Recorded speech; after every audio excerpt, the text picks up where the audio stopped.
Aujourd'hui, je t'explique pourquoi réfléchir moins te fera mieux jouer aux échecs.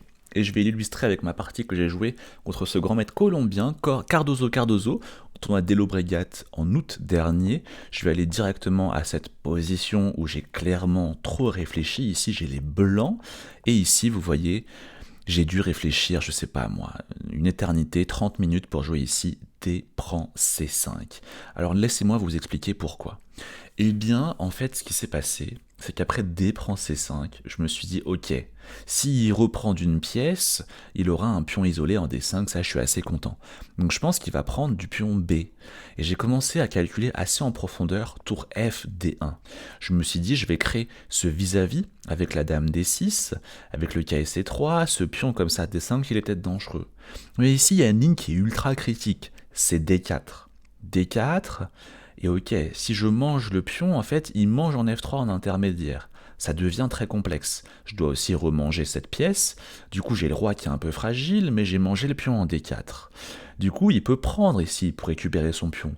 Mais je commence à faire K et B5 et je vais attaquer ici le pion D4. Vous voyez, la position, elle devient assez complexe. Et ici, qu'est-ce qui se passe?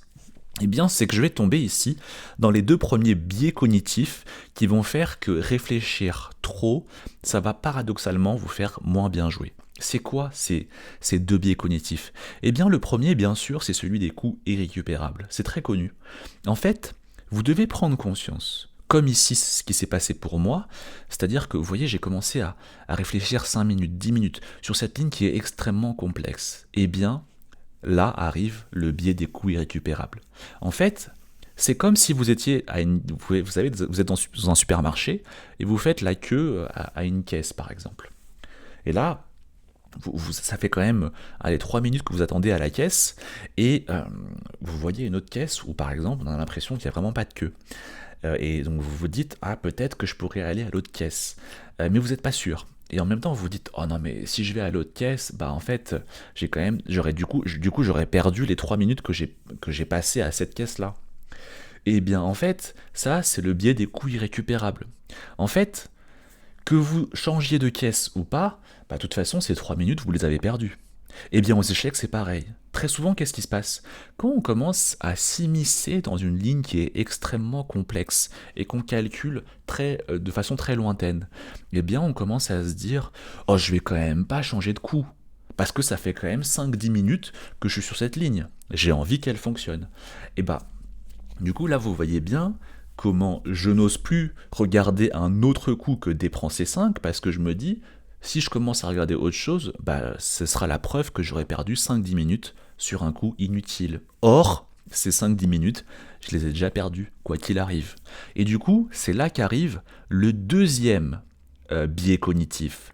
C'est-à-dire que comme j'aurais commencé à dépenser énormément de temps sur cette ligne qui est mauvaise, vous voyez que d'ailleurs la barre devient toute noire, eh bien, je vais perdre mon objectivité. Et je vais vouloir faire marcher cette ligne à tout prix, alors même qu'elle est mauvaise. Et là, c'est le fameux biais de confirmation. Je savais bien que c'était douteux en fait ce que j'allais jouer. La barre devient toute noire et je le sentais. Et c'est pour des raisons stratégiques, hein. C'est pas lié uniquement à des 4. Il aurait pu jouer tour AC8 par exemple, vous voyez, et la barre reste assez noire. Et donc en fait, au bout de 15 minutes, eh ben, qu'est-ce que j'ai fait? J'ai voulu à tout prix me trouver des excuses pour faire marcher des prends C5 et pour justifier ce temps que j'ai dépensé, biais de confirmation. Vous voyez à quel point c'est extrêmement piégeux et comment ça explique que des fois réfléchir plus, c'est pas forcément bon signe. Pourtant, bah, avec l'éducation qu'on reçoit depuis tout petit, bah, on a ce réflexe de se dire plus je réfléchis, plus je suis un travailleur, et plus ça veut dire que c'est bien. Pas toujours, vous voyez. Ok, mais du coup, troisième biais cognitif qui va arriver, c'est quoi? Eh bien, c'est que, en réalité, si vous m'aviez montré cette position comme ça et vous me dites, juste en 10 secondes, Julien, qu'est-ce que tu joues dans cette position? Je vous aurais probablement dit, bah écoute, je vais mettre une tour au centre. Et puis voilà, tour FD1. Et il s'avère que c'est un super coup. Et là, je vais parler du troisième biais cognitif. C'est-à-dire que c'est la loi de Parkinson. En gros, vous allez dépenser le temps qui vous est accordé. Si on vous donne 30 minutes pour faire une tâche, Bah, très souvent, vous allez mettre 20 minutes ou 25 minutes. À l'inverse, si on vous donne 5 minutes pour faire une tâche, très souvent, vous allez mettre 3-4 minutes. On a cette tendance humaine de dépenser quasiment entièrement le temps qui nous est accordé pour faire une chose. Hein. Les procrastinateurs, je vous vois derrière votre écran. Ok. Donc ici, vous voyez, loi de Parkinson, vous m'auriez donné 10 secondes, j'aurais jamais dit dépenser 5. J'aurais dit, bah écoute, je mets la tour là, voilà. Madame dans la colonne ouverte, j'aime pas trop ça, la tour qui va arriver en C8. Peut-être je vais jouer dame 2. Puis encore une fois, la barre reste très blanche, vous voyez. En fait, en 10 secondes, je vous trouve des bien meilleurs coups que en 30 minutes. Et c'est parce que, en fait, en 10 secondes, on a cette intuition qui nous guide vers les bons coups. Alors qu'en 30 minutes, et ben voilà, hein, coup irrécupérable, biais cognitif, du biais de confirmation, et ainsi de suite. Donc la conclusion, c'est quoi? C'est que attention à réfléchir trop, des fois c'est pas du tout bien, c'est plus le produit d'un perfectionnisme qui est très négatif, et qui est peut-être le résultat d'une peur de mal faire. Et qui du coup vous entraîne dans ce qu'on appelle une paralysie d'analyse. C'est quand on a tellement d'options et on a tellement peur de faire un mauvais choix qu'on n'ose plus faire un seul choix.